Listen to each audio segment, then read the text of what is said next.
I really enlisted, but I enlisted before I was being diverted. I asked my daddy when. He said, in about 5 weeks. I said, can I go now? He said, if you want to. Well, I was on a troop train going to Florida, and a guy walked through there and said, boys, you're in the Air Force. I didn't know it till then. It took me 5 months to go overseas. And we, first time we started from Puerto Rico, I had to bail out in the ocean, and I can't swim.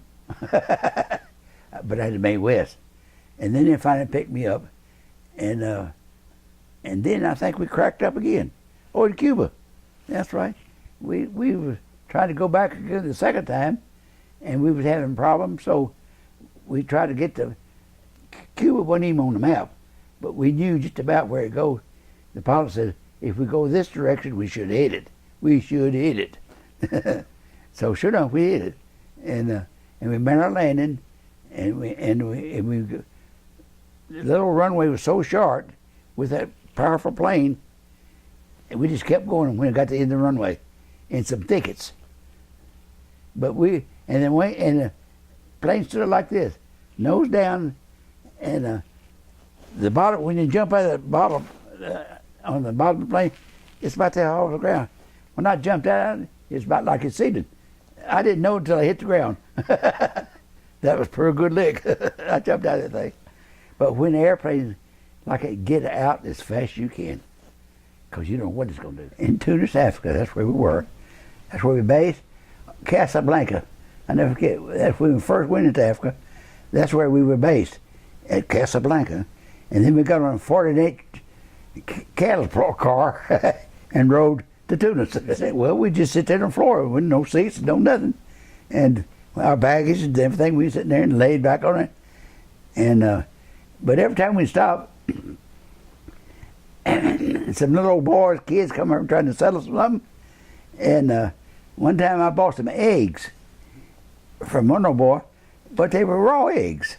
So I got my helmet and watched for the next stop, and we stopped. I got there real quick and got some water and was going to boil my eggs, and I had to pull out. I didn't get a chance to boil them. And after a couple of 3 tries, I finally got them boiled, and my friend was there. I didn't give him nothing. Well, I was in Tunis, North Africa, and we flew 301st Bomb Group.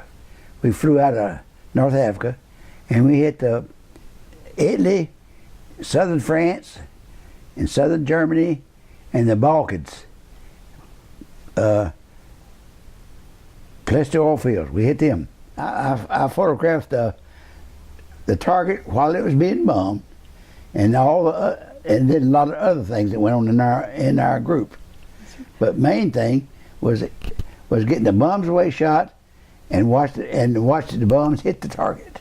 And I was photographing, making pictures of all of it. I sit in a little place called what's called a camera well, and the bomb bay doors was right behind my back, and where the bombs were, and I could lean over my camera, and they had crosshairs, and then I'd make a picture of that target, then I'd quit, and then when the bombs started falling, I started making another couple of pictures, catching the bombs in there, and then I watched it. When they started hitting, I started making pictures again, and that way, when we come in and landed, we processed our film right there, and about 10 o'clock at night, we had 10 copies of everything we shot, and we turned them into headquarters, and they went from there.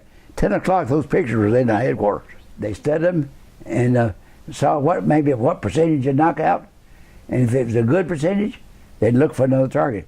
But if it's bad, they hit it again. I guess the most when I remember was Casino Monastery. See, that was a religious building, but they turned it into a peel box and was directing fire on us down there. So it made a point to knock it off because it become a target then. not a religious building, but our target. So we bombed it. One time we caught 147 holes in an airplane from shrapnel. 147. Oh my goodness.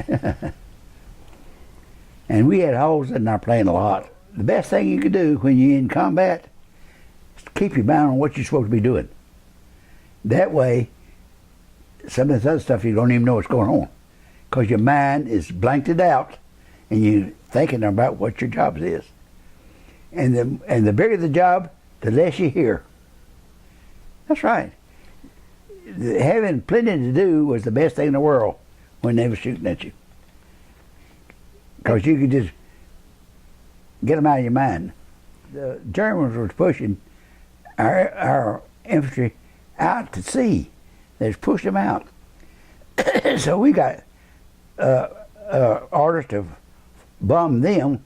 What we did was dropped fragmentation bombs where they throw a lot of shrapnel. We weren't trying to blow up anything. We was trying to kill them.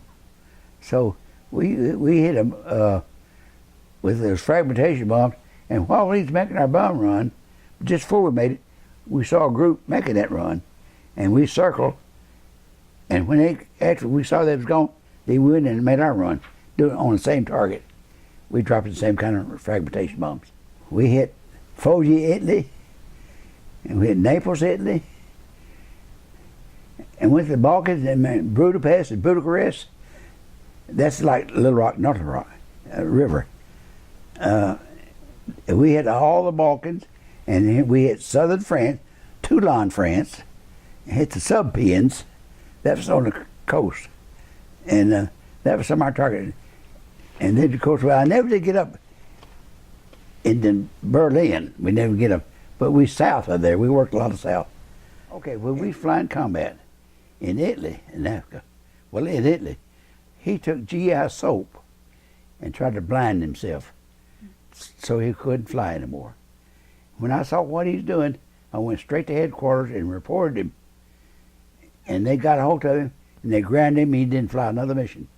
But he was going to blind himself, but he didn't. That just goes to show you how bad things get sometimes. Sure. Why would he want to blind himself? It got that bad. Oh, I'll never forget. We was in Italy, and we flew over the Sahara Desert. And that's something to... And we landed in one place called Atar. It was on the Sahara Desert, on the edge of it. And then we went to another... I can't think of the name of that town now. But we went North Africa. Then we flew straight to South America. In Belém, Brazil. Let's see. No. But then we went to South America. And then then we flew from there up into Miami. I said 2 years, a month, 8 days, and 33 minutes. That's counted down low. The wartime experiences affect your brain. Combat fatigue hurts, really. And they took me in and went through it and gave me a lot of checking on me and everything. And they gave me a medical discharge for combat fatigue. That's what it was. You eventually grow out of it.